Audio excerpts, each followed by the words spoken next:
I have this amazing analogy with, the car rental service. I know I'm not objectifying women, but it's just to give you an example of a car being a woman, and you have three choices, right? You could either rent it for a day or for a couple of days. You could lease it, which means that you're going to take it for like a year, maybe two, which is like a relationship, or you can buy the car, which is like a marriage. If you rent a car, you don't wash it, right? You don't take care of it. You won't take it to a mechanic. You won't do anything because you have no vested interest in it. So the minute this car does anything, you're bringing it back and getting another one because all you wanted to do is rent. And that's the mentality that most guys have. So the experiences that you're having when you say guys are just dropping you, they have no vested interest in you, right? They just saw, oh, that car looks good. I want to rent it for a day and then we'll see where it goes. So the minute that you do something, oh, I turned the wheel left and it kind of didn't go left quick as I wanted to go left, I bring it back and get another model. Ooh, okay, so you think that the guys that are approaching us or that we're dealing with never thought of us as long-term anyway? No, definitely not. Why? Okay. Why would he? Okay. Why would he? I have a question. What makes you so special that he's going to actually look at you and be like, that girl, I see some potential in her. I wanna date her long term. No, he's just like, she looks good. I want to test drive. Ooh, Sinead, tell me what were you gonna say? You had a question. Yeah, so my question is, what about the guys who start off with that analogy you just said, but then do end up marrying the girl? Does something change in them along the way? Or that is a good question. And that, of course, is the exception to the rule. And that is by far a small exception to the rule because that doesn't happen. Normally, if a guy sees you as a rental car, that's exactly what you are. No matter how much times you come back and rent it, in his mind, he only rented it for a couple of days, the max, and he bringing it back. So does every guy look at every woman as a rental at first, and then when he every feels guy, the leather? But every guy wants to drive your car. Okay, get that analogy. Every guy wants to drive your car.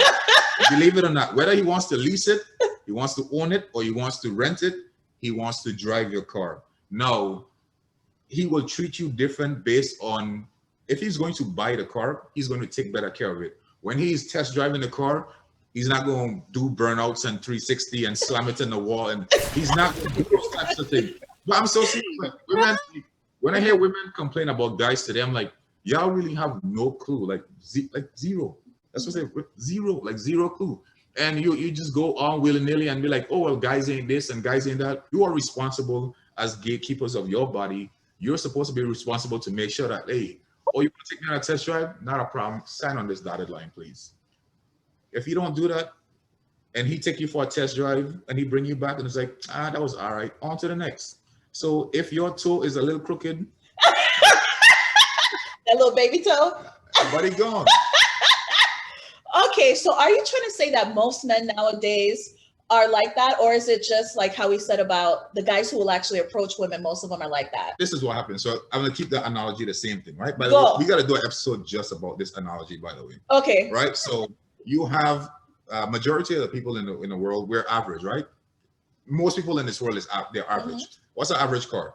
Toyota Corolla, Toyota Camry, Honda Civic. Those are average cars, right? Yeah. Average cars. When average people go to buy a car, then average people normally buy what? An average car, right? Because that's what they can afford. Right? Yes. Right? Yes. Are you following me so far? I am. Now you have a little bit above average, right? Which is like Lexus, Toyota, right? You feel me? Infinity. Those are what you call luxury brands.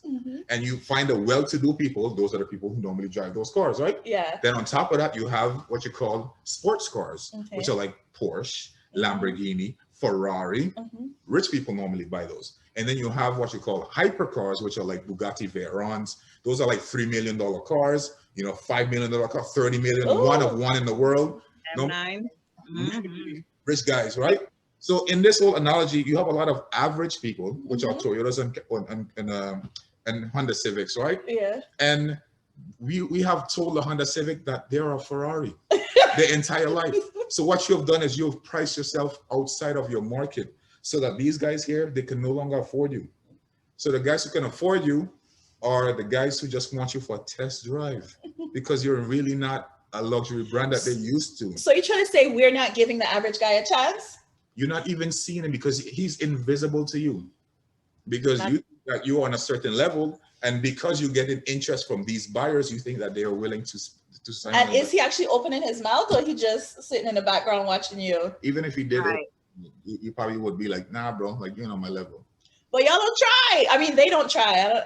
Yeah, because he saw your price tag. Like he was like, nah, you is queen, you is enough. So guys who are watching, who are the average guys? Please try us. Open your mouth. We talked about that. Open your mouth, okay? Because you letting all these other guys give y'all a bad rep. We're having these conversations because we're having such bad experiences with y'all. So please stand up stand up so we can have better experiences, hopefully. Right. So okay, Rudy. Whenever a woman is Rudy, tell me if this is not true. Whenever a woman is asking you to be a man, to stand up, to do it, isn't it always something that somehow benefits them? Of course. What you mean? You just said it. We need men to step up to do what? To speak to women so that to do something that benefits who? both parties, because we want family. It ain't benefit me. How it's not benefiting? If he gets a good girl and she gets a good guy, they get together. That's a blessing. So why don't you step down? That's the thing, is that I think guys are thinking we won't be open to them, and we really will. And that's the thing. Because I think I'm gonna tell you, Rudy, tell me if this is not true. Go ahead. But you will find those same girls, right? Those same Honda Civics, Toyotas, right? They're not gonna talk to you, the regular dude who can afford them. However, they stay chasing Mr. Rich guy up here with all the Porsches and stuff already in his garage, because rich people always have a whole bunch of, they have a collection, right? It seems like that's what it is, right? This guy has all the women, yet still you have these women still chasing him. And vice versa, you have those women, those guys down there that chasing the. It's true though. Yeah, it's true. Let's talk about both sexes, because we're not talking about that. No, we're talking about both, because both need to get a reality check. I think most men know what they can afford. Like a wise person once said, want what you want, but buy what you can afford. And most guys know that, because most guys are logical. Like most guys know the type of women that they could pull. Like most guys know that. I don't think so. Because they would approach. Of course, they would try. Because women like us, like Janae, Jessica, and Nicole, would y'all, if a guy approached you and he wasn't balling and he wasn't like the top of anything, would y'all give the guy a legitimate chance? Do you think so, Janae? Oh yeah, if I was attracted to him, that's the main thing for me. Because some people I'm not attracted to, and it's like, other people have the same category going on, but you know, I'm attracted to them. Jessica, would you give him a chance? Before you go on to Jessica, that's the key what she said. If she's attracted to him, the fact that she's attracted to him most likely means that majority of women are also attracted to him, which means he's a good looking dude. Y'all just said that was your number one. Both out of Rudy mouth and your mouth was she had to be attractive. And Jenny said she wants to be attractive, and now that's a problem? I didn't say it was a problem, but what I'm saying is that guy is going to be a sought after guy because he's attractive, which means that there's going to be a lot of women after him. That's all I'm saying. Jessica, if a guy he got to be ugly. No, when I said attractive, I didn't mean how he looked. It's like if a guy's attracted, that means he can afford, he has choices, he has options. He could walk into the car dealership and he don't have to go to the Toyota section. He could go into any section that he wants. Okay, but so Jenny, why would he go get a Porsche? Like, I mean, go get a Toyota. No, Jenny was saying it's not about how he looks, it's how, your chemistry? Right, because like, let's say a couple months ago, I met someone and I didn't know how they looked, because, we were all wearing the face mask or whatever. But what attracted me to him was how he stopped me and his enthusiasm. It made me laugh so much. I was like, there is no way I could not, try to date them and get to know them, So that I thought was an attraction. I was like, oh my God, that was kind of hot how you approached me, even though I can't see your damn face, So how about you? The attraction, the unforeseen that's really there. Yeah, so kind of like that chemistry or that connection. Right. How about you, Jessica? Right. Do you think you'd give an average guy a chance if he approached you? Yeah, I give everybody a chance. I'm not mean to anybody when they approach me. Now, so y'all just giving. I say, therein lies the problem, sir. They're just giving the keys to the car to anybody.